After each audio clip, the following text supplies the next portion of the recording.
அமைச்சர் KN நேரு தொகுதியில் கழிவுநீர் கலந்த குடிநீரை குடித்த குழந்தை உட்பட 3 பேர் உயிரிழந்ததால் ஆத்திரமடைந்த மக்கள் போராட்டத்தில் ஈடுபட்டனர். நகராட்சி நிர்வாகத்துறை அமைச்சராக இருந்து கொண்டு சொந்த தொகுதி மக்களை கண்டுகொள்ளாத விளம்பர திமுக அரசின் நிர்வாகத்தையும் அலட்சிய போக்கையும் விவரிக்கிறது இந்த செய்தி தொகுப்பு.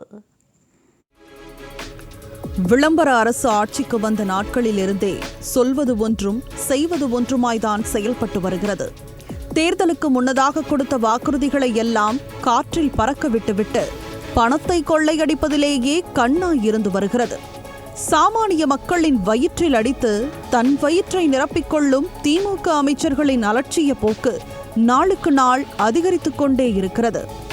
அந்த வரிசையில் திமுக அமைச்சர் KN நேருவின் சொந்த தொகுதியில் அடிப்படை வசதி கூட செய்து கொடுக்காமல் மக்களை தினம் தினம் இன்னலுக்குள்ளாக்கும் நிலைதான் திருச்சியில் அரங்கேறியுள்ளது.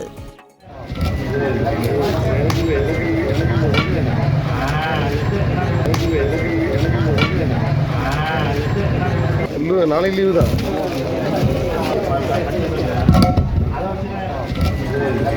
அமைச்சர் KN நேருவின் திருச்சி மேற்கு தொகுதிக்குட்பட்ட உறையூர் மின்னப்பன் தெரு, பணிக்கன் தெரு, காமாட்சியம்மன் தெரு, நெசவாளர் தெரு, காளையன் தெரு உள்ளிட்ட பல்வேறு பகுதியில் கடந்த 15 நாட்களுக்கும் மேலாக குடிநீரில் கழிவுநீர் கலந்து வருவதாக தொடர் குற்றச்சாட்டுகள் எழுந்துள்ளது.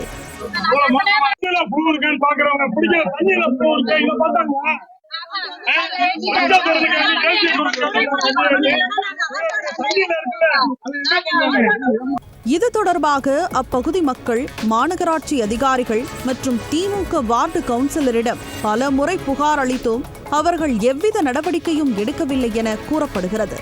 இதனால் வேறு வழியின்றி அந்த கழிவுநீர் கலந்த குடிநீரை குடித்த குழந்தைகள் முதல் பெரியவர்கள் வரையிலான 50க்கும் மேற்பட்டோருக்கு வாந்தி, மயக்கம், வயிற்றுப்போக்கு உள்ளிட்ட உபாதைகள் ஏற்பட்டுள்ளது. இதனால் பாதிக்கப்பட்டவர்கள் அனைவரும் திருச்சி அரசு மருத்துவமனை உட்பட பல்வேறு மருத்துவமனைகளில் அனுமதிக்கப்பட்டுள்ளனர். வாமிட் தொடர்ந்து போகுது, மோசனம் நிற்கல. அப்புறம் மீண்டும் CSI ஹாஸ்பிட்டலில் போய் அட்மிட் போட்டு எமர்ஜென்சியில் வச்சு ஐசியில் வச்சு இன்னைக்கு காலையில் தான் டிஸ்சார்ஜ் ஆகி வந்திருக்கிறோம். 30,000 ரூபாய் எனக்கு செலவாயிருக்கு. அது தண்ணியில எங்களுக்கு தெரியல, அவங்க தண்ணியில வந்து ஃபுட் பாய்சன் ஆயிருக்கான்னு தெரியலன்னு சொல்லி அவங்க சொல்லிட்டாங்க. அதுக்கப்புறம் தான் தெரியுது இப்ப இவ்வளவு பேர் செத்தனால அன்னையில இருந்தே போன வாரத்துல இருந்தே தண்ணி சரியில்லாம இருந்திருக்கு. பாதிக்கப்பட்டவர்கள் அனைவரும் தொடர் சிகிச்சை பெற்று வந்த நிலையில் 3.5 வயது பெண் குழந்தை பிரியங்கா மற்றும் லதா, மருதாம்பாள் ஆகியோர் என மொத்தம் 3 பேர் அடுத்தடுத்து உயிரிழந்ததால் உறையூர் பகுதி முழுவதும் பெரும் சோகத்தில் ஆழ்ந்துள்ளது.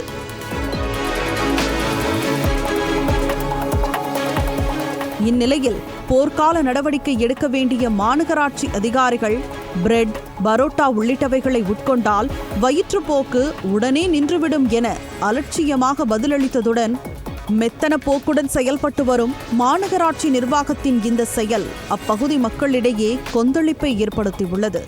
இதனால் அப்பகுதி மக்கள் இந்த பிரச்சினைக்கு நிரந்தர தீர்வு கேட்டும் உயிரிழந்தவர்களுக்கு நியாயம் கேட்டும் போராட்டத்தில் ஈடுபட்டனர்.